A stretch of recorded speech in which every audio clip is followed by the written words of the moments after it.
우울증 벗어나기. 나 자신과 사랑하는 사람이 우울하고 있을 때 어떻게 할 것인가 하는 얘기를 나누고 있습니다. 오늘은 용서 이야기를 좀 드리고 싶습니다. 용서. 누구나 용서가 중요하다는 걸 알죠.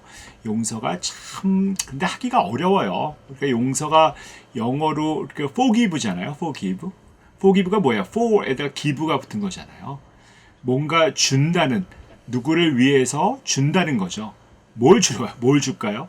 용서를 하면은 내가 어떤 상대를 용서한다고 하면 누구에게 주는 걸까요? 사실 주는 거는 나에게 주는 겁니다. 용서를 왜 할까요? 그 사람, 나를 상처 준 사람을 위해서 용서하는 게 아니에요.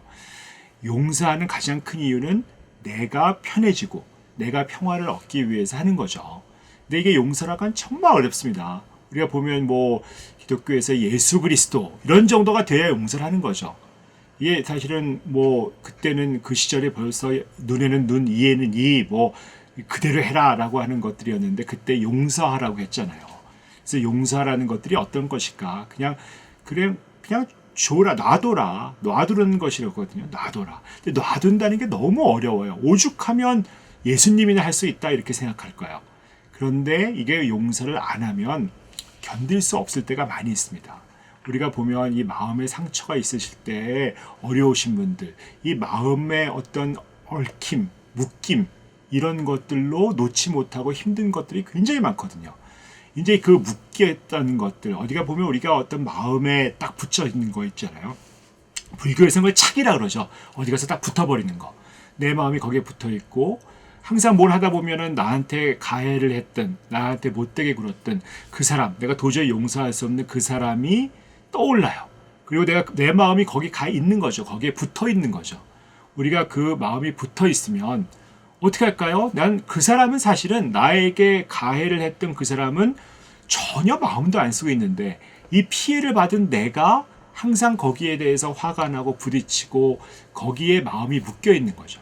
그 묶여 있는 데서 나를 풀어주는 게 그 과정이 용서이거든요. 용서가 돼야 자유로워질 수 있는 겁니다. 근데 그 용서가 참 어려워요. 내가 그걸 용서할 수만 있다면 그 사람한테 내가 떨어져 나와서 소위 그 착 붙어 있는 것들을 놓을 수만 있다면 내가 편해진다는 걸 아는데 나는 그게 어려워요. 왜 그럴까요? 너무 묶여 있기 때문이죠. 그 다음에 그 묶인 걸 풀면 내가 이 억울한 마음, 나는 너무 억울한데 그 인간은 정말 거기서 멀쩡하게 살고 있다는 것 자체가 받아들일 수 없는 거죠. 그런데 예를 들어서 용서를 하든 안 하든 그 사람은 멀쩡하게 살고 있거든요. 근데 거기에 내가 보니까 그 사람한테 내 인생의 주어가 되어버리면 하여튼 나의 귀한 인생에서 그 사람이 차지하는 게 너무 커져버리거든요. 사실 그 사람은 나에게 가해를 했단 말이에요. 그러면 놔버려야 돼요. 놔버려야 되는데 그거를 놓지 못하고 있으니까 그 사람을 붙잡고 있는 거죠. 그러니까 내가 그 사람이 싫고 그 사람을 정말 나한테 피해를 준 사람인데 그 사람이 내 마음의 주인공이 돼버리는 거예요. 그러니까 내 안에 그 사람이 제일 큰 사람이 되어서 항상 나를 지배하는 거죠. 한번 당한 것도 억울한데 평생 살면서 그 사람이 나의 주인이 돼서 내 마음의 주인이 사실은 내가 아니라 그 사람이 되어버리는 거예요. 무엇을 해도 그 사람한테 붙어있는 그 착되어 있는 것들이 다시 떠오르고 생각나고 화나고 도저히 풀어버릴 수가 없고 하는 거죠. 거기서 나를 풀어주는 거, 묶여있는 나로부터 풀어주는 과정이 용서라고 할 수 있거든요. 이 용서가 생각해보면 너무 어려운데 그 용서를 하지 않으면 나는 견딜 수가 없고 그 고통에서 놓아질 수가 없습니다. 그래서 어떻게 할까요? 그냥 용서하셔야 됩니다. 그냥 지금 이 순간 나를 괴롭히는 어떤 사람, 나한테 피해를 줬다는 사람, 도저히 용서할 수 없는 그 사람이 떠오른다고 하면 그냥 한번 지금 얘기해보세요. 누구? 그 사람 이름 대고 어떤 사람, 아니면 그때 있었던 일, 거기에 대해서 나는 누구누구를 용서한다. 이렇게 한번 해보세요. 용서한다. 큰 소리로 하면 더 좋고 안 되면 조그맣게 얘기하셔도 돼요. 나는 용서한다. 정말 용서를 못하는 자신도 있거든요. 그런 사람. 그럴 때 나는 이걸 용서하지 못하는 나를 용서한다. 용서가 잘 안 되죠.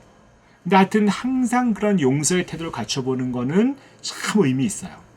그래서 어떤 일이 있을 때 내가 이렇게 정말 이 판단하고 내가 붙잡혀서 놓지 못하고 있었던 나를 용서한다. 이런 과정이 되게 중요하거든요.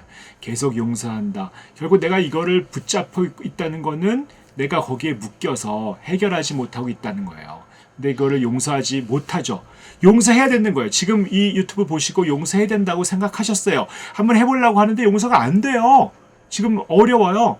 그럼 어떻게 하실까요? 용서 못하고 있는 나를 한번 용서해 보세요. 그러니까 나를 용서하는 과정, 그냥 놔두는 과정, 나를 위해서 좀 놓아버리자. 놓아버리려고 하는데 놓여지지 않아. 그럼 놓여지지 않는 나를 용서하고 놔두고. 그래도 한 번에 놔둘 수 있으면 너무 좋죠. 지금 이 순간 이제 용서했어. 나는 이제부터 돌아서 내 인생을 살 거야. 그 묶여서 풀려서 내 인생을 살아갈 거야 하면 너무 좋죠. 그런데 그게 안 될 수 있습니다. 안 될 수 있으면 용서하겠다고 지금 말씀하시고 안 되잖아요. 안 되는 나를 용서하시고 조금만 더 기다리세요.